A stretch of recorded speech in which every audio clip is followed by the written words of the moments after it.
Welcome back to the Ambition Over Fear portal. I'm Atlas Opia, and I help people expand their interdimensional knowledge.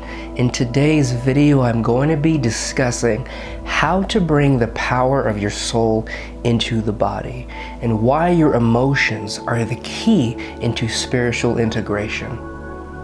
We often move through life and based on our past, our childhood, or our experiences during this journey, we have a certain relationship with our emotions that can be disempowering and can be blocking us from fully understanding what it means to be a human in this simulation and how to fully immerse yourself in the unique properties of Earth, which is why your soul chose to reincarnate here. If you're back on this video, or if you enjoy content that can allow you to understand the complexities of your system in a simple manner where you can digest the information into your mind and reprogram how your third dimensional system is connected to your higher dimensional consciousness, subscribe to this channel and check out the rest of my videos. So to jump right into it is really asking ourselves what our connection is to our emotions.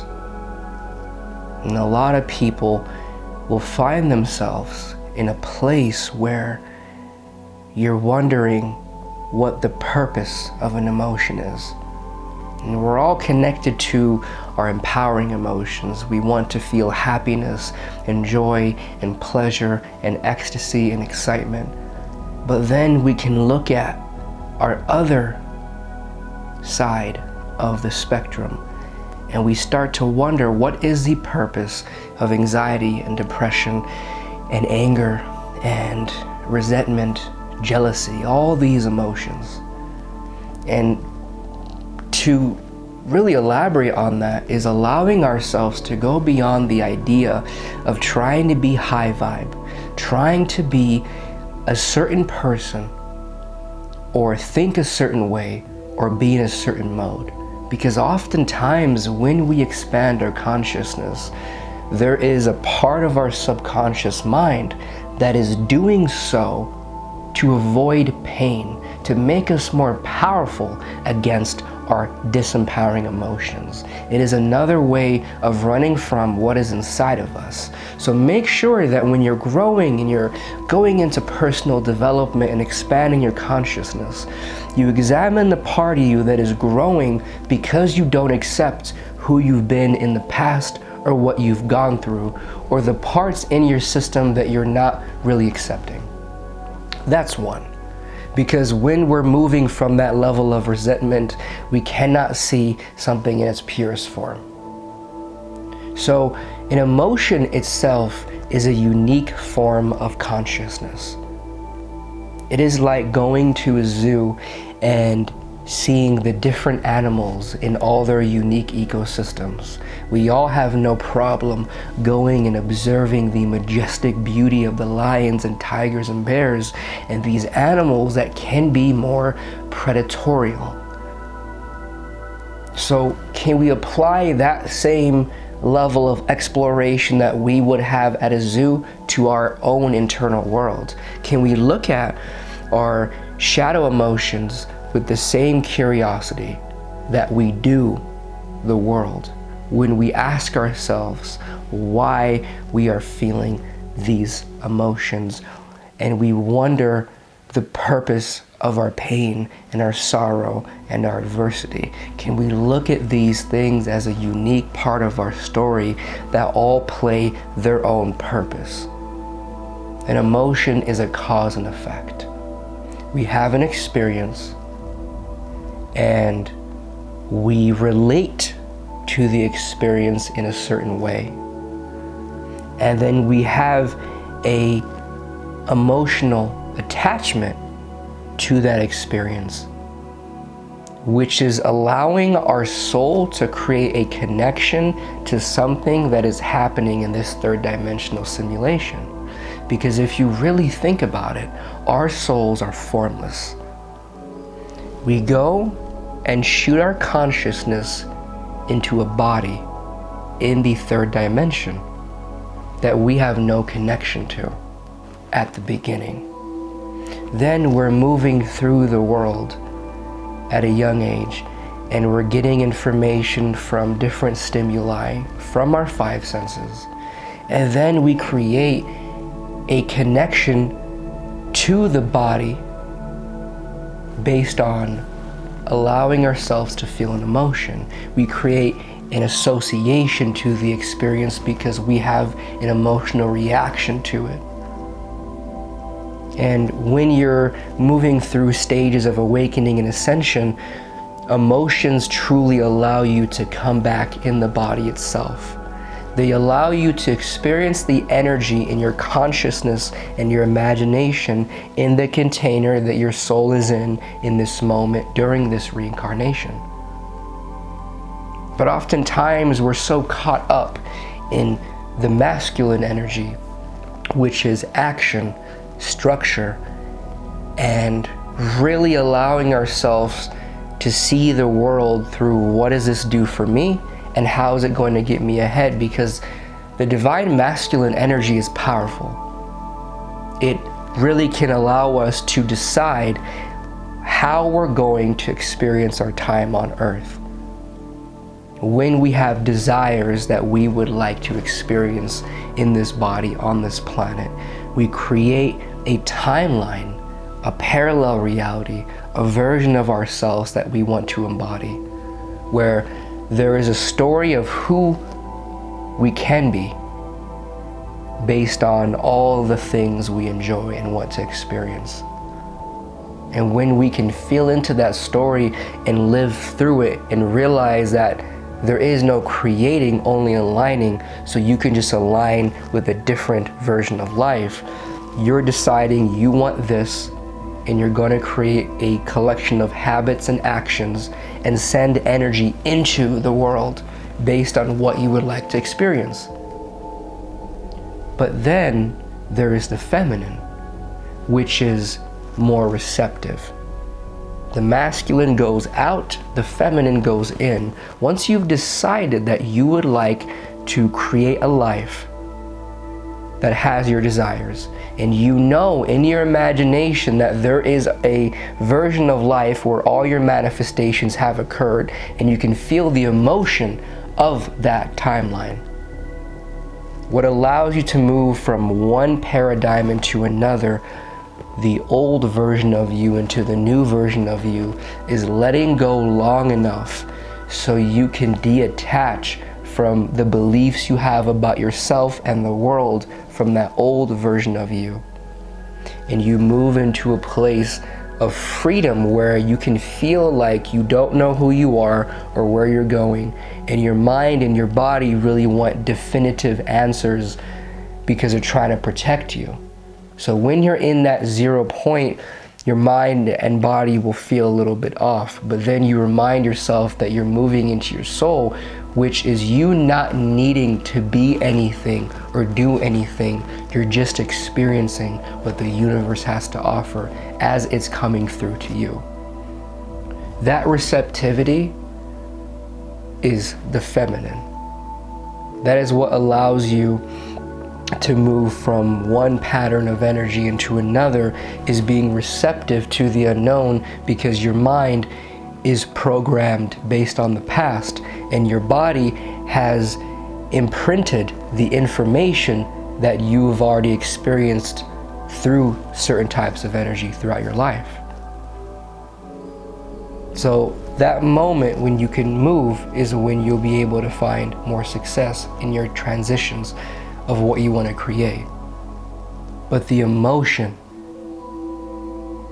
feeling into the emotions of your past experiences without judgment or blame, and you not needing to change yourself when you're feeling an emotion. You saying, I feel this emotion and I don't necessarily need to use my masculine energy to find out why it's happening or what I can do to improve it.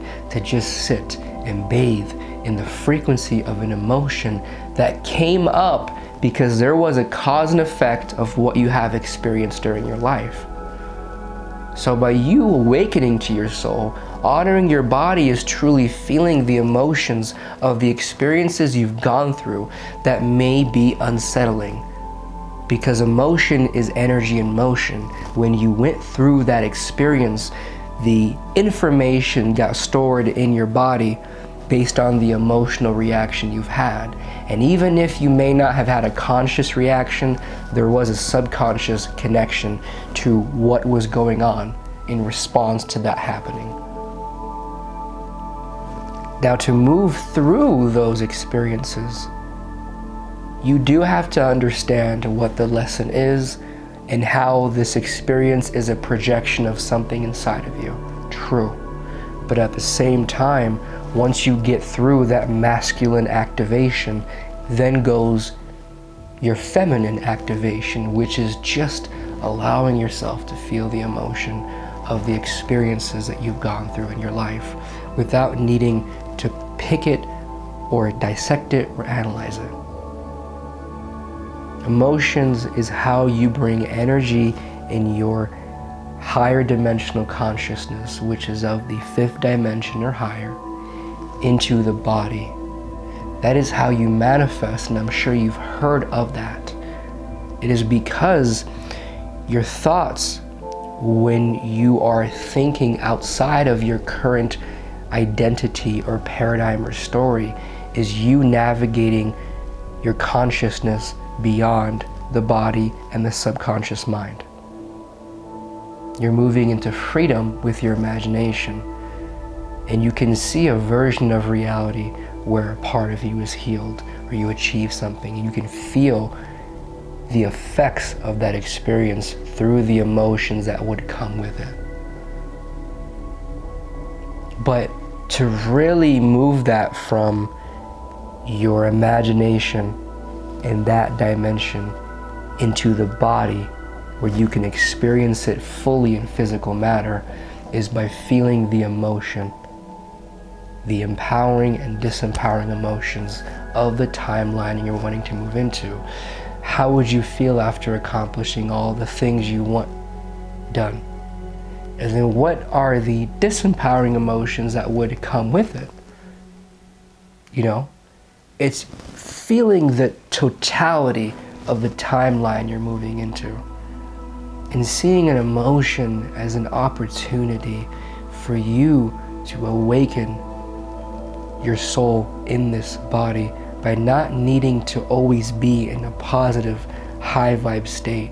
The truth is that word itself, always be high vibe, is a defense mechanism for people that cannot accept or understand or merge with their own shadow.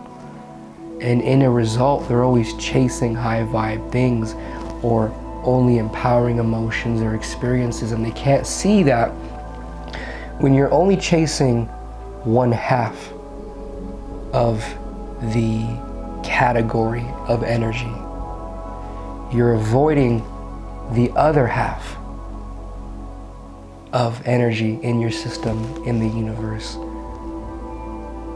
And it moves us away from this idea of our connections to specific religious philosophies. Now, I understand that during those times where the religions were formed, there were very important information that has been channeled.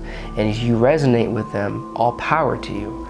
But during the process of that channeled information being carried forward, it has been changed based on somebody's perception of what is right and wrong. So always be aware that there is information in your subconscious mind that you may not be aware of that is connecting to how you perceive spirituality, and a lot of that notion can come from light good, shadow bad. And the truth is, anything you experience is a reflection of yourself. So once you understand that the shadow and light in you just want to be heard and understood and befriended, your life will become a lot more powerful. Thank you so much, powerful starseeds and paths. alchemists for being a part of this video. I make a new video every Tuesday and Thursday. Definitely subscribe if you're interested in expanding your consciousness to a point where you can understand how to transmute yourself from one state into another and increasingly become more powerful in your ability to connect your third dimensional mind and body to the infinite power of your highest dimensional reincarnation that you have had as a soul. And if you're also looking to expand your understanding of how to merge the different lives you've had into this one, because you get callings to remember certain information, allow me to read your akashic records during my galactic quantum coaching and give you an ability to understand the different themes of healing and expansion that are coming through from different lives you've had, either on Earth or in a different dimension on a different planet as a starseed. And so you can merge the electricity and the power from those lives into this one, and you can do more interdimensional soul work while you understand the job and tasks and missions you have had as a starseed and how to fully live out that purpose in this body. And one of the ways I do so is through interdimensional skills, which is giving you an understanding of how to perform specific actions in the quantum field. So when you're wanting to not only operate in this dimension, but in the higher dimensions, you can do so from this body and mind by organizing the mechanics of consciousness in a way for your mind to understand. So when you want to do something on this dimension or another one, you know how to, by connecting different skills together that are actions in the quantum field, so you can become more efficient with your powers as an alchemist and as a galactic being. All right, we'll talk to you guys soon. Stay in simplicity and power, and remember, you don't have to be perfect. You don't always have to be in this mode. Allow yourself to appreciate whatever frequency comes upon you today. I'm not telling you to allow your emotions to weigh you down, but most of us are on the opposite spectrum, where we're so fearful of our emotions dragging us down that we have discarded them from any realm of usefulness and resourcefulness. Move in the waters of your own power and see your consciousness in your emotions today.